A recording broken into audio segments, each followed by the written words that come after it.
The Vath were hunters. They had conquered 31 worlds across the galaxy. Their ships were fast, their weapons were powerful, their soldiers were trained to kill without mercy. When they found a new world to take, they took it. No one stopped them, no one tried.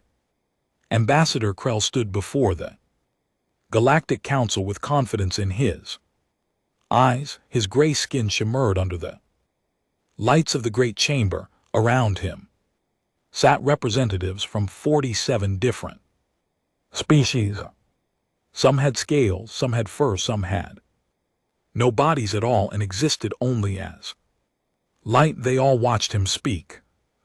Planet is called Earth, Croc said. His voice echoed through the chamber. It sits in unclaimed space. The species there calls itself human. They have no space travel. They have no energy. Weapons. They fight among themselves constantly. They are divided into nearly 200 separate tribes they call nations. They pose no threat to anyone. He touched a button on his podium. A blue and green planet appeared in the air. Above him, it was beautiful in a simple way. Oceans covered most of its surface. White clouds swirled across its face. We request permission to begin standard annexation. Krell continued. The humans will be cataloged and integrated into our labor caste. Their world will provide resources for the Dominion. This is a routine matter. The council voted quickly. 14 species approved. 2 refused. The ancient Thasari ambassador, whose species had existed for over 1,000,000 years, simply watched with old, tired eyes. You should study them more carefully, the Visari said quietly. They are persistent predators. Their ancestors hunted by chasing prey until it collapsed from exhaustion. They do not stop. They do not give up. Krellix laughed. They throw rocks at each other and call it war. They will surrender within days. The Dasari said nothing more. They had seen many species rise and fall. They had learned that some warnings were never heard until it was too late. 3 weeks later, the Vel Expeditionary Fleet arrived at Earth. Dock Commander VTH Crow stood on the bridge of his flagship, the Crushing Dawn. 46 other cruisers surrounded him in perfect formation. Each ship was half a kilometer long. Each carried enough firepower to destroy a continent. He looked at the blue planet below and felt nothing but boredom. Open communications, he ordered. Broadcast our terms. His words were translated into every human language and sent to every device on the planet that could receive a signal. Television showed his face. Phones buzzed with his message. Radio stations went silent as his voice filled the air. People of Earth, I am Commander VTH Krill of the Velrath Dominion. Your world now belongs to us. You will surrender all weapons. You will present your leaders for processing. You will accept your new place in our empire. Resistance is not advised. Compliance will be rewarded with survival. You have 12 hours. He ended the transmission and turned to his second in command. Begin scanning for military installations. We will need to eliminate any resistance quickly. Commander, his officer said. We are receiving responses from the planet already. They wish to negotiate. No, Commander, they are threats. Thousands of them. They're also sending strange images and what appears to be entertainment recordings about alien invasions. VTH Krill frowned. They threaten us with what? They say they will, and I quote, nuke us back to the Stone Age. They also say we should watch something called Independence Day to see what happens to alien invaders. A few Officers laughed. VTH Kroll did not have nuclear weapons, he said slowly. Primitive fusion and fishing devices. Worthless against our shields, but interesting that they think to use them. He paused. No matter if they will not surrender, we will teach them the cost of defiance. Select 3 coastal population centers. Begin bombardment. Let them see what true power looks like. The order was given. The weapons fired. In São Paulo, Brazil, 17-year-old Maya Santos was eating breakfast with her family when the sky turned white. She remembered her mother's hand reaching for her. She remembered heat. Then she remembered nothing but darkness and pain. When she woke, her family was gone. Her home was gone. Her city was gone. A crater 2 km wide had replaced everything she had ever known. In Mumbai, India, 9 million people died in an instant. The ancient city simply ceased to exist. Ships in the harbor were vaporized. Temples that had stood for 1,000 years became dust. In Los Angeles, United States, the Hollywood sign melted like candle wax. The Pacific Ocean rushed in to fill the void where the city had been. Steam rose so high it could be seen from space. 17 million humans died in the first 24 hours. The VER expected surrender after this display. They expected weeping. They expected begging. They had seen it many times before on many worlds. That was not what they received. Instead, something strange happened. Something the Velrath had never seen before. The humans stopped fighting each other. Every war on Earth ended in an hour. Every dispute was forgotten. Every grudge was set aside. Nations that had hated each other for centuries suddenly shared everything they had. Military secrets were exchanged. Weapons were combined. Scientists who had competed their whole lives now worked together in underground bunkers. The United Nations Security Council dissolved itself and reformed as something new. The Terran Emergency Command. Its first order was simple. Every weapon on Earth was now pointed at the sky. Every factory would make weapons until there were no more materials left. Every human who could fight would fight. Every human who could not fight would support those who did. On television screens around the world, a single message appeared. It was translated into every language. It was simple enough for a child to understand. They killed our cities. They killed our families. They think we will surrender.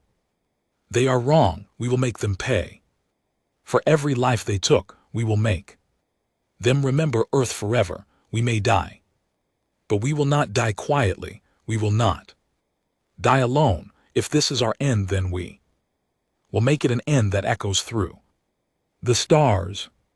In orbit, Commander VTH Kra watched the human communications with growing confusion. They are not surrendering, his officer said. They are mobilizing all of them, every nation, every military. They are combining their forces. For what purpose? They have no ships. They cannot reach us. Unknown, Commander, but our sensors show increased activity at all their rocket launch facilities. They are preparing something. Bethkral stared at the planet below. For the first time since arriving, he felt something other than boredom. He felt uncertain. Continue bombardment of military targets, he ordered. They will break eventually.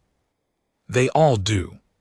But deep in his stomach, a small voice whispered that he was wrong, that this time was different, that these humans were not like any species the Vareth had faced before. He ignored that voice. He would later wish he had listened. deep beneath the Swiss Alps, in a bunker, built during a war that humans had fought against themselves 60 years ago. The greatest minds on Earth gathered around a metal table. The room was cold. The lights flickered sometimes when weapons hit somewhere far above, but the people in that room did not notice the cold or the lights. They were too focused on one question: how do you kill something you cannot reach? Dr. Yuki Tanaka was a small woman with tired eyes and messy hair. She had not slept in 4 days. Before the invasion, she had spent her life building rockets that carried satellites into space. Now she was building something very different. The aliens have shields, she said, pointing at a screen covered in numbers and diagrams. Our nuclear weapons cannot penetrate those shields. 1 missile, 2 missiles, even a 100 missiles will do nothing. Their defense systems will stop them all. Generals around the table looked angry and frustrated. One of them, a Russian man named Vyulov, slammed his fist down. Then what do you suggest? We sit and wait for death? Dr. Tanaka smiled. It was not a happy smile. It was the smile of someone who had found an answer that scared even her. Their shields are strong, she said, but their point defense systems have limits. They were designed to stop attacks from other advanced species, precise attacks, efficient attacks. They were not designed for what we are going to do. She pressed a button. A new image appeared on the screen. It showed Earth, surrounded by thousands of small dots, rising from every continent. We have 6,000 nuclear warheads on this planet. The Americans have the most. The Russians are second. China, France, Britain, Israel, India, Pakistan, North Korea. We have spent 70 years building weapons to destroy each other. Now we will point them all at the sky. A French general shook his head. 6,000 warheads against shields that can stop anything. It is suicide. Yes, Dr. Tanaka agreed. It probably is, but here is the thing about human nuclear doctrine. We never designed our weapons to be efficient. We designed them for overkill. We designed them so that even if 90% were stopped, the remaining 10% would still end civilization. We never asked if we could win nuclear war. We asked if we could make sure everyone loses. She let that sink in before continuing. The Vel have 47 ships. Their point defense systems can probably stop a few hundred missiles at once, maybe even 1,000. But can they stop 4,000? Can they stop wave after wave after wave coming from every direction with no pause, no mercy, no end? General Vyulov leaned forward. His eyes had changed. The frustration was gone. Something else had replaced. It's something hungry. You want to overwhelm them with numbers. I want to drown them in fire. Dr. Tanaka said, I want to fill the sky with so much death that their computers cannot calculate fast enough. I want them to understand that they picked a fight with a species that would rather burn the universe down than surrender. The room was silent for a long moment. Then General Chun from China spoke. How long to retrofit our missiles for orbital delivery? They were designed to hit targets on Earth, not in space. 30 days if we work fast. We need to modify guidance systems, adjust fuel loads, coordinate targeting across every nation. We do not have 30 days. They are bombing us every hour. Dr. Tanaka nodded. Then we work faster. We share everything. No more secrets. No more national pride. American engineers work on Russian missiles, Chinese factories Build parts for French warheads. We become one species with one purpose. And what about ground forces? Another general asked. They are landing troops. They are establishing bases. British officer named Hayes stood up. He was missing his left arm. Areth weapon. Had taken it 3 days ago. He had refused to leave the planning sessions. Let them land, Hayes said. His voice was calm and cold. Let them think they are winning. Every soldier they put on the ground is a soldier we can kill. We may not have spaceships, but we know how to fight on our own soil. We have been fighting wars on this planet for 10,000 years. We know every trick, every dirty tactic, every way to make an invader bleed. Over the following days, something extraordinary happened. Factories that had made cars now made missiles. Universities that had studied physics now calculated orbital trajectories. Farmers left their fields to work in weapons plants. Teachers trained to be soldiers. Children carried messages through ruined cities because the Voreth did not think to watch children. The Voreth continued their bombardment. They destroyed military bases. They leveled government buildings. They killed millions more. But they could not destroy everything. Humans had built their civilization in layers with backups and redundancies. Cut off one head and 2 more appeared. Destroy one factory and 3 more started working in hidden locations, and something else happened that the Velreth did not expect. The humans hid their preparations perfectly. They had spent decades hiding weapons from each other. They had buried nuclear missiles in mountains, in deserts, under oceans. They had developed stealth technology to fool the most advanced sensors their enemies possessed. Now they used all those tricks against the Voreth. Missile silos that looked destroyed were actually decoys. Real weapons were moved through tunnels dug by workers who knew they might die at any moment. Launch facilities were disguised as rubble. The Vela sensors saw a beaten planet waiting to surrender. They did not see the truth. On the 19th day after the invasion began, Dr. Tanaka sent a message to every human leader on the planet. It contained only 4 words. Project Hammerfall is ready. Across Earth, in bunkers and basement and cave, soldiers and scientists received that message. Some cried, some prayed.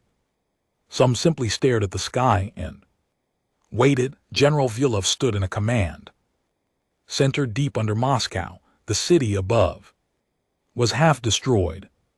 He had lost his wife in the first bombardment. His sons were fighting on the ground against occupation forces. He had not heard from them in days. He looked at the button that would begin the launch sequence for Russia's portion of the attack. How many will we lose? He asked the officer beside him. Most of the missiles, probably. The first waves will be destroyed, but the later waves will get through. Math does not lie. They cannot stop all of them. And they aliens, how many will we kill? Unknown. But we will hurt them. We will hurt them badly. They will remember this day. Volov nodded slowly. His hand hovered over the button. My grandfather fought the Nazis, he said quietly. He told me that Russians do not surrender. We do not know how. We would rather freeze to death in our own winter than bow to invaders. He paused. I think maybe this is true for all humans. We are all Russians today. He pressed the button. Around the world, in dozens of countries, other fingers pressed up buttons. The sky began to fill with fire. In orbit, Commander VTH Kral was eating his evening meal when the alarm Started screaming, "Commander! Missile launches detected." From where? His officer's face went pale. "Everywhere, Commander, they are. Launching from everywhere, we are. Counting. 400. 800, 100. Commander, they are still launching. The numbers are still climbing." VTH Kroll dropped his food and ran to the main screen. What he saw there made his blood freeze. The planet below was covered. Bright dots, thousands of them rising. From every continent, heading straight for his fleet. "Impossible," he whispered. "They cannot have this many weapons." Our intelligence said. Our intelligence was wrong, Commander. Tracking 3,000 missiles and climbing. Impact in 12 minutes. VTH Kroll stared at the screen.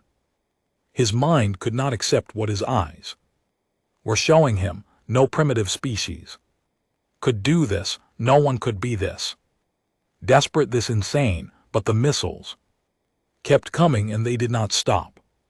The first wave of 800 nuclear missiles hit the Voreth fleet like a wall of fire. Commander, VTH Kroll watched from his bridge as point defense systems activated across all 47 ships. Lasers flashed, energy shields hummed, missiles exploded in bright flowers of light, one after another, filling space with radiation and debris. First wave neutralized, his weapons officer reported. His voice was shaking. 782 missiles destroyed, penetrated out defenses but exploded against shields. No damage to any vessel. VTH Kroll allowed himself a small breath of relief. You see, their weapons cannot hurt us. This attack is the desperate act of a dying species. It will accomplish nothing. Then the second wave arrived. 1,200 missiles this time. They came from different angles, different altitudes, different speeds. Some were small and fast, others were large and slow. Some released dozens of smaller warheads that spread across space like seeds from a dying flower. The point defense system screamed with activity. Targeting computers calculated and fired, calculated and fired over and over, but there were too many targets. The lasers could not move fast enough. The tracking systems could not keep up. Shields taking damage on the furious blade. Someone shouted. The Crimson Hunter is reporting overload warnings. VTH Kroll gripped his command chair.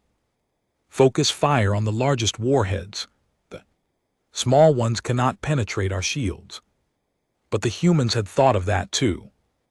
The small warheads were not meant to penetrate, they were meant to blind.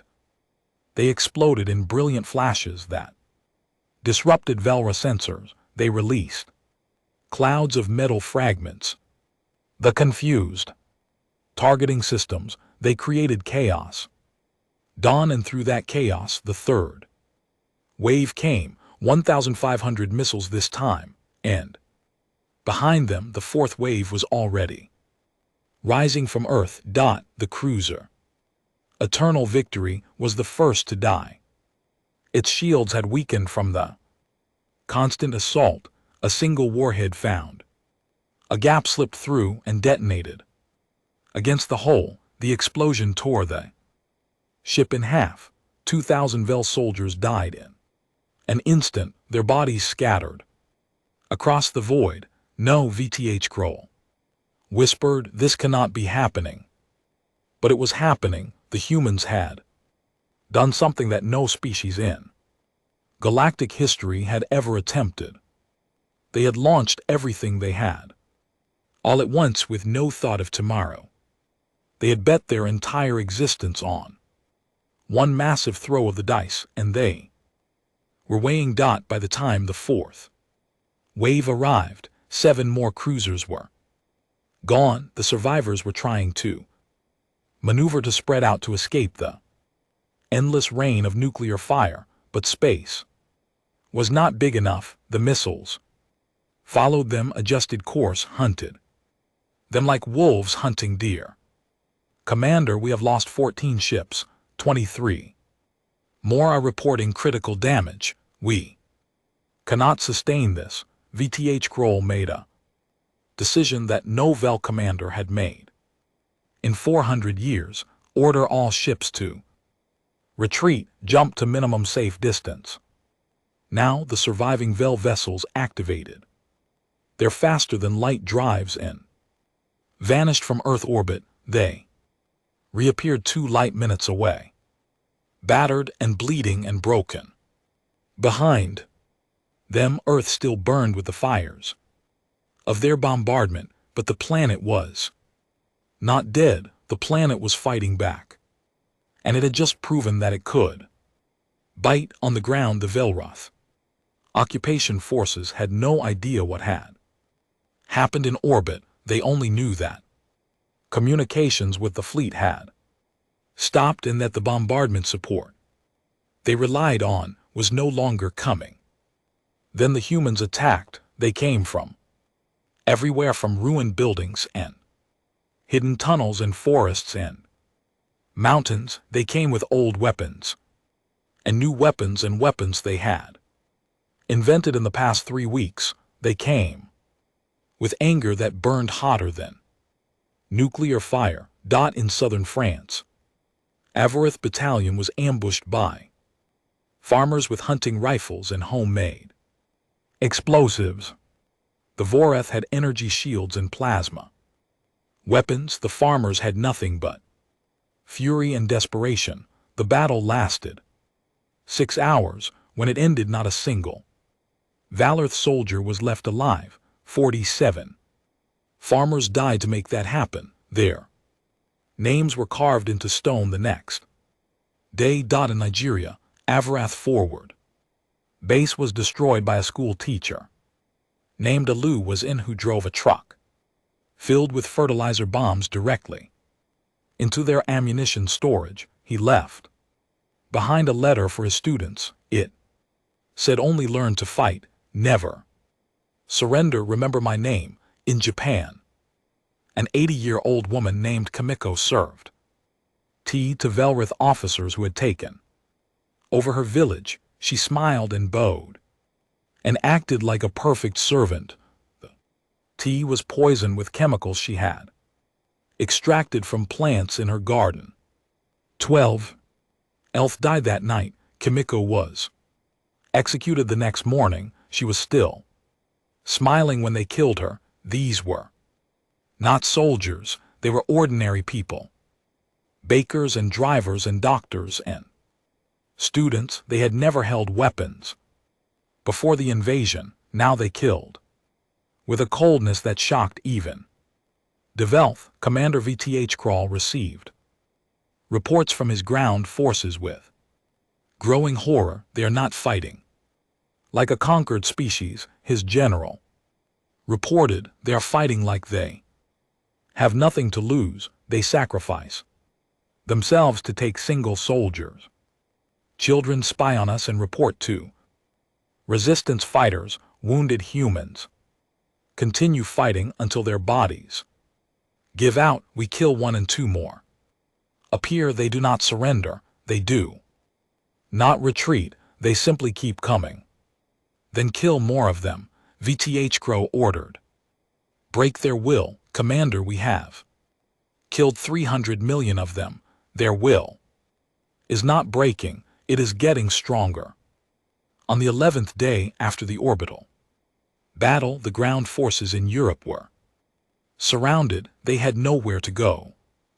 Fleet could not extract them without entering range of Earth's remaining missiles. They fought until their ammunition ran out, and then they fought with hands and claws. In the end, 40,000 Velroth soldiers were captured alive. The humans did not torture them. They did not execute them. They simply locked them in camps and fed them and waited. This confused the Vareth more than anything else. Why do you not kill us? One captured officer asked his human guard. The guard was a woman named Sarah. She had lost her husband and both children in the bombardment of Chicago. Her eyes were empty when she answered, "Because we want your people to see you. Again someday, we want them to hear your stories. We want them to know what happens when you attack Earth, dead. Soldiers tell no tales, living. Prisoners spread fear. The officer did not understand. His species killed their enemies completely. They left no survivors to remember, but humans were different. Humans wanted to be remembered. They wanted their enemies to carry the memory of defeat like a wound that never healed. In orbit, Commander VTH Gra made the hardest decision of his life. Order full withdrawal, he said. His voice was barely a whisper. All forces ground in space. We are leaving this system. Commander, the Dominion will not accept. The Dominion can fight these humans themselves if they want this planet so badly. I will not lose another soldier to these monsters. His final transmission to the Galactic Council was recorded and sent before he activated his jump drive. This is Commander VTH Gra of the Voreth Expeditionary Fleet. I am ordering complete withdrawal from the Sol system. Earth remains unconquered. The humans have proven resistant to standard pacification.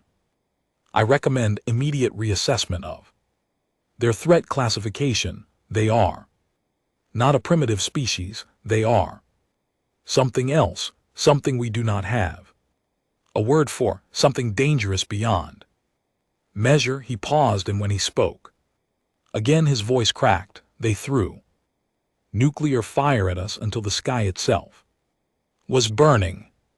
They fought on the ground like wild animals. They sacrificed themselves just to take single soldiers.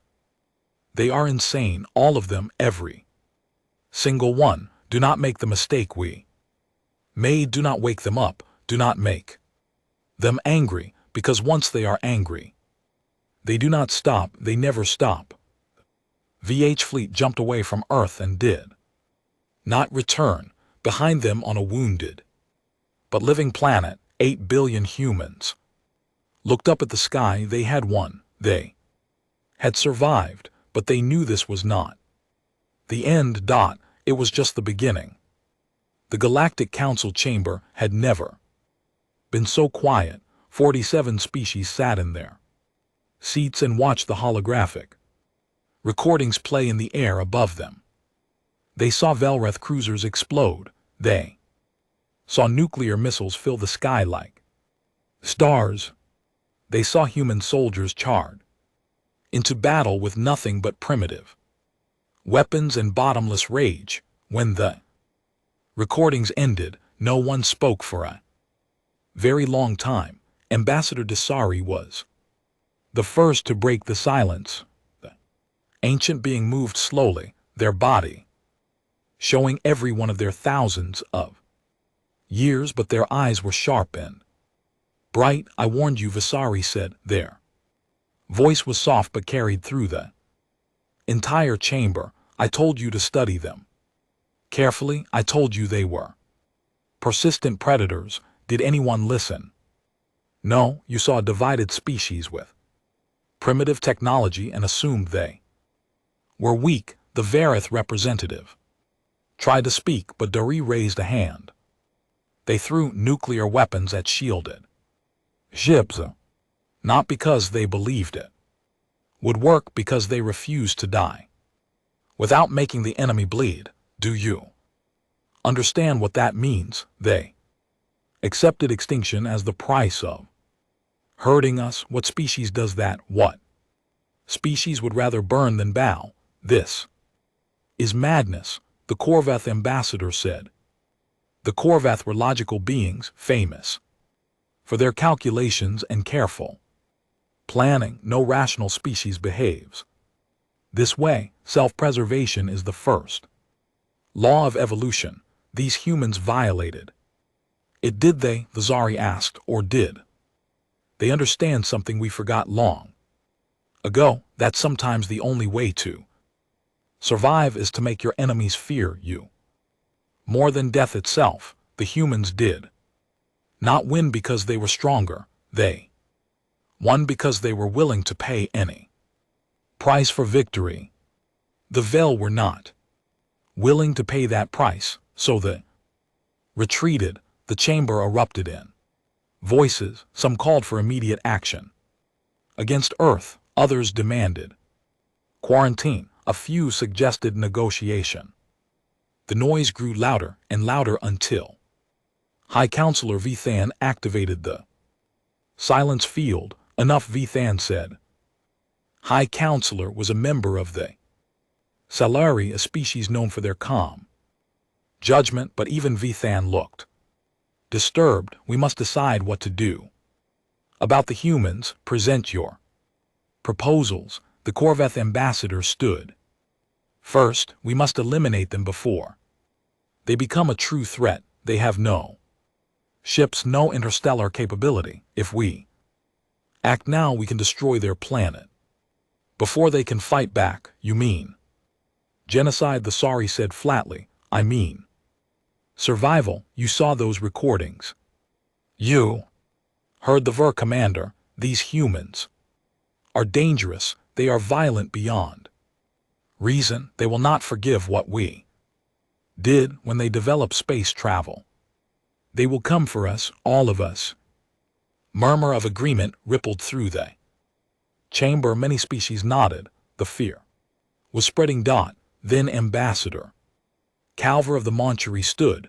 The Moncherie were a peaceful species famous for their healing arts and their hatred of violence. I have studied the human records. Calver said they have a history that spans 10,000 years. In that time, they have fought over 20,000 wars against each other. They invented weapons that could destroy their entire planet. They came within minutes of using those weapons many times. This supports my proposal, the Corv said. They are inherently violent. They cannot be trusted. Let me finish.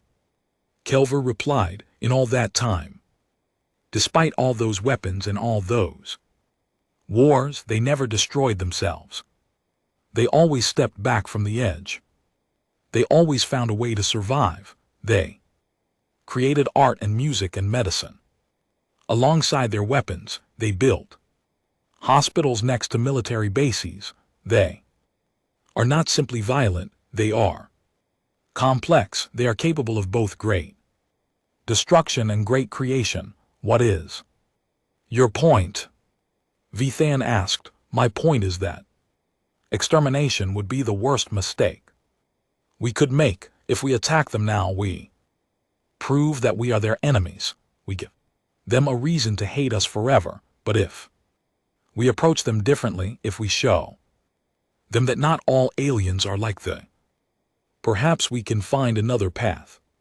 Laughter echoed from several corners of the chamber. The idea of negotiating with humans seemed absurd to many, but the Sari did not laugh. The Montari may be correct, the Sari said. The humans have a concept they call the enemy of my enemy is my friend.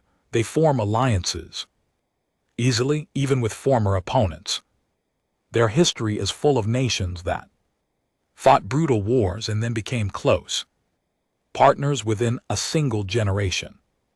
They are capable of forgiveness if given a reason to forgive, or they are capable of pretending to forgive while they prepare their revenge. The Corvath countered. That is also possible, Disari admitted, but consider the alternative. We attack them, we failed to destroy them completely because somehow some of them will survive. They always survive. And then we have an enemy that will never stop hunting us, an enemy that will chase us across the galaxy for generations, an enemy that lives for revenge. The Chamber fell silent again. Every species present had seen the recordings. They had seen humans fight to the last breath. They had seen old women poison soldiers and children spy on occupation forces. The idea of having such beings as eternal enemies was terrifying. The debate continued for 6 standard cycles. Arguments flew back and forth. Proposals were made and rejected. Council could not agree on anything. Then something happened that changed everything. A counselor, a communications officer, announced, "We are receiving sensor reports from the Sol system monitoring stations." What kind of reports? "The humans have launched objects into deep space, small probes moving in multiple directions. Our analysts believe they are attempting to map the surrounding star systems." Chamber went cold. "They are preparing for space travel," the Corvette said. "We are out of time. We must act now." "There is more," the officer continued. "Probes are armed. They appear to carry weapons of some kind, primitive but functional." The Zari made a sound that might have been a laugh. "Of course they are armed. These are humans. They do not go anywhere without weapons. They probably sleep with weapons under their beds." Veterans stared at the censored data. The probes were crude, ugly things. They looked like they had been built in a hurry from whatever materials were available. But they were moving outward from Earth, spreading into space, like the first steps of a curious child, or the first scouts of an invading army. "We need more time to decide," Bethrin said. "We cannot rush a decision this important. We do not have more time," the Corvette replied. "Every day we wait they grow stronger." Then perhaps the Sari said slowly, "We should not wait for them to come to us. Perhaps we should go to them first, not with weapons, with words, before they decide that we are all their enemies." "You want to negotiate with them after what the Vel did?" "I want to give them a choice. Right now they believe all aliens want to destroy them. What if we showed them that was not true? What if we offered them something the Velrath never did? Respect, equality, a place at this table. They will never trust us." "No," the Sari agreed. "They will not for a long time, maybe not for generations. But trust can be built. It is built slowly through small actions repeated over many years. The question is, do we want to try building trust, or do we want to spend those same years fighting a war against the most persistent predators the galaxy has ever seen?" The chamber was silent. Bethan looked around at the assembled representatives. Fear was written on every face, but behind the fear something else was growing, something that looked like acceptance. "We will vote," Bethan announced. "All in favor of sending a diplomatic mission to Earth, please indicate." The voting lights began to flicker. One by one they turned from red to green. Not all of them. Some species would never agree, but enough. Just barely enough. The motion passed. "It is decided," Bethan said. "We will send ambassadors to Earth. We will offer peace, and we will pray to whatever gods we believe in that the humans are willing to listen." In the corner of the chamber, Ambassador the Sari closed their ancient eyes and allowed themselves a moment of hope. It had been a very long time since they had felt hope. They only wished they knew if the humans could feel it too. 18 months after the Vor retreat, the first human starship left Earth. The ship was called the UES Defiance. It was not beautiful. It looked like someone had taken pieces from a dozen different machines and welded them together with hope and anger. The hall was covered in patches. The engines made sounds that worried the engineers. The life support system had been tested only 3 times, and it had failed once, but it worked. Chief Engineer Marcus Webb stood in the engine room and watched a faster than light drive spin up. He had spent 16 months building this machine from pieces of crashed Vareth shuttles and human technology that was never meant to do what he was asking it to do. What's holding it together, Captain Alina? Vasquez asked through the intercom. Marcus looked at the vibrating machinery. Sparks flew from a junction that probably should not be sparking. Warning light was blinking, but he had disconnected the alarm weeks ago because the sound was annoying. Duct tape. Prayers and spite, he answered. Honestly, mostly spite. Good enough. Prepare for jump.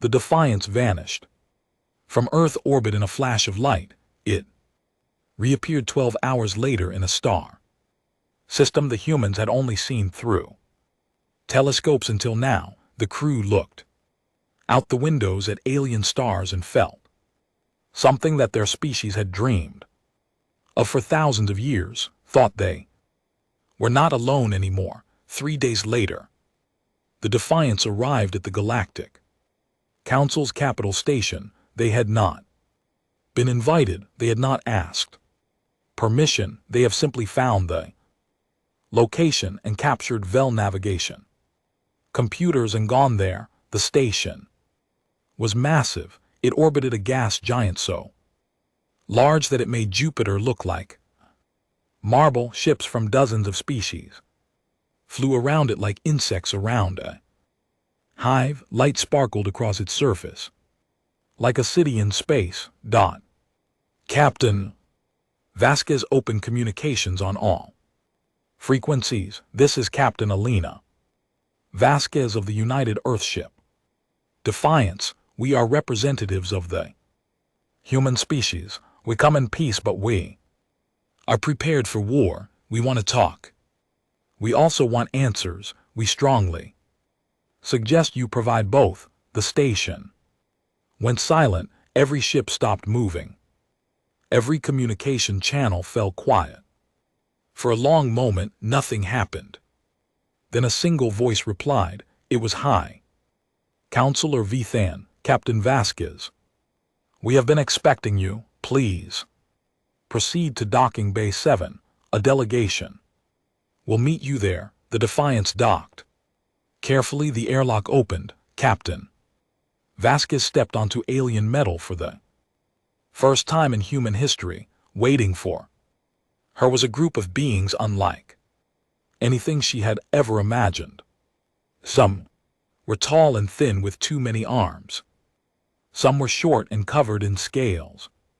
Some floated in the air without any visible support, and in the front stood Vithan, whose calm eyes studied the humans with a mixture of fear and curiosity. Welcome to Council Station, Vithan said. You have come far. We came because we had to, Vasquez replied. You tried to take our world. You failed. Now we need to make sure it never happens again. The Vel acted without proper authority. They have been censured. Vasquez's voice turned cold. They killed 300 million of our people. Censured is not enough. What would you have us do? Vasquez reached behind her and gently pulled forward a small figure. It was a girl, maybe 8 years old, with dark hair and darker eyes. Her name was Maya Santos. She was a survivor of Snow Paulo. This is Maya. Vasquez said she lost her entire family in the bombardment. Her mother, her father, her brothers, her grandparents, everyone. She asked to come with us. She has a question for you. Vithan looked down at the child. Something shifted in their expression. The other aliens leaned back slightly. Uncomfortable, Maya looked up at the High Counselor without fear. She had seen too much to be afraid of anything. Anymore. Why did you let them hurt us? She asked. Her voice was small but steady. We never did anything to you. We did not even know you existed. Why did you let them come to our home and kill our families? The silence that followed was painful. Vithan tried to speak several times but could not find words. Other council members looked away. Finally, after what felt like forever, the High Counselor answered, because we did not believe you mattered. Maya stared at them for a long moment. Then she nodded slowly as if that answer made perfect sense to her. We matter now, she said. Do not forget again. She stepped back behind Captain Vasquez. The captain's hand rested gently on her shoulder. The child speaks for all of us, Vasquez said. We did not ask for this war. We did not want it, but we fought it and we won. Now we are here. And we are not going away. Negotiations took 3 weeks. The humans did not ask for much. They did not demand territory or tribute or slaves.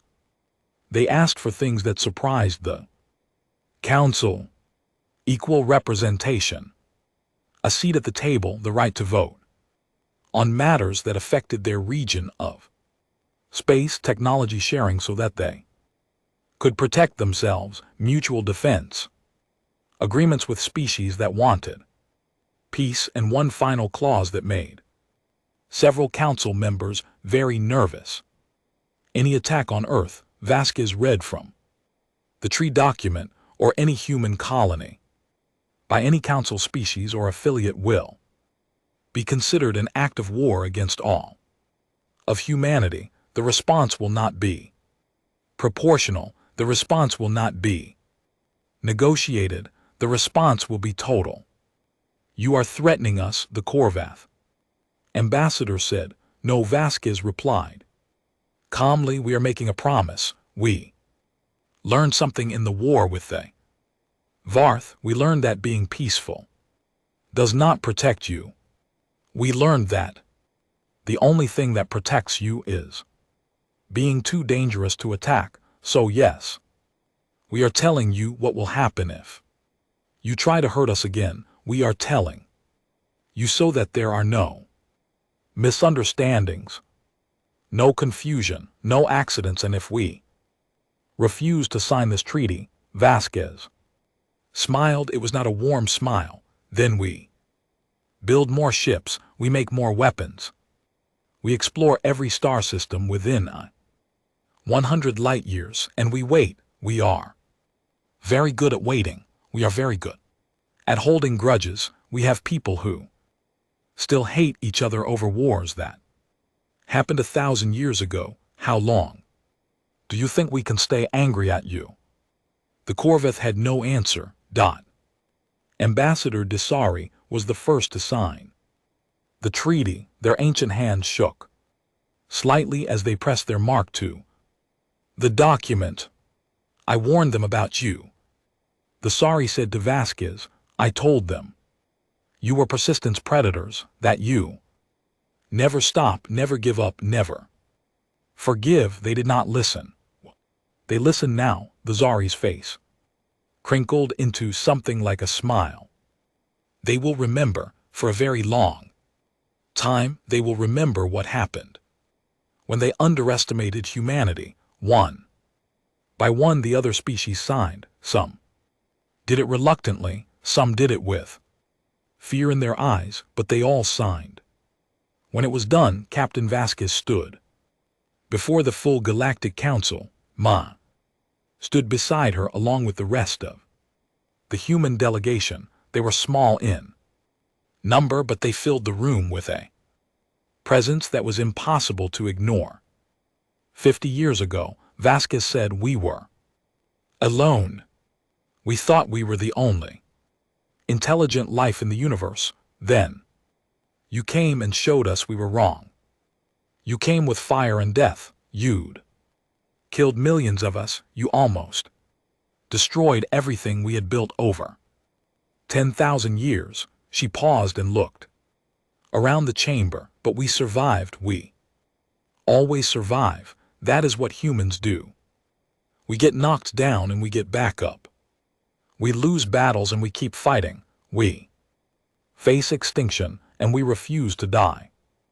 That is our gift and our curse. We do not know how to surrender. Now we are part of your galaxy. We do not want war. We want to build. We want to explore. We want to learn. We want to share what we have created, our art and music and stories with species we have never met. We can be your partners. We can be your friends. Her voice hardened.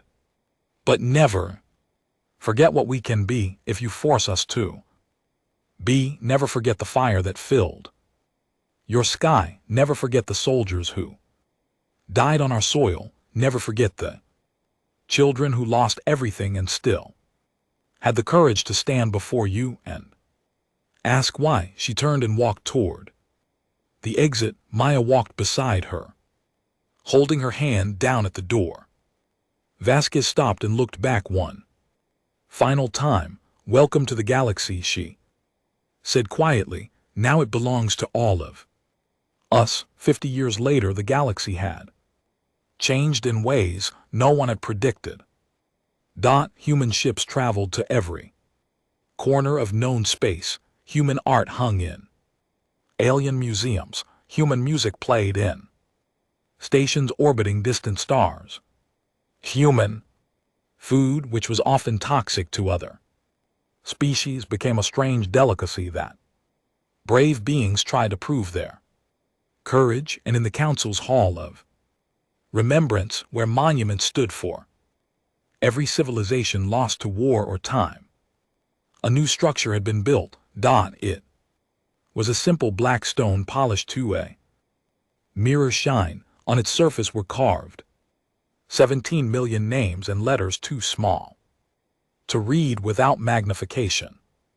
Each name was a human who had died in the First Contact War. Below the names, written in every language of every species in the Council, was a single message: we were not ready. We came anyway. Never again.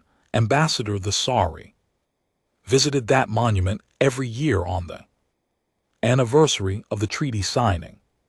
They would stand before the stone and read some of the names and remember a species that had refused to die. They changed us, the Sorry said once to a young aide who asked why they kept coming, not with weapons or threats, with stubbornness, with the simple refusal to accept defeat. They showed us that the galaxy was bigger than we thought, that there was room for more than just the old powers, that sometimes the smallest voices are the loudest.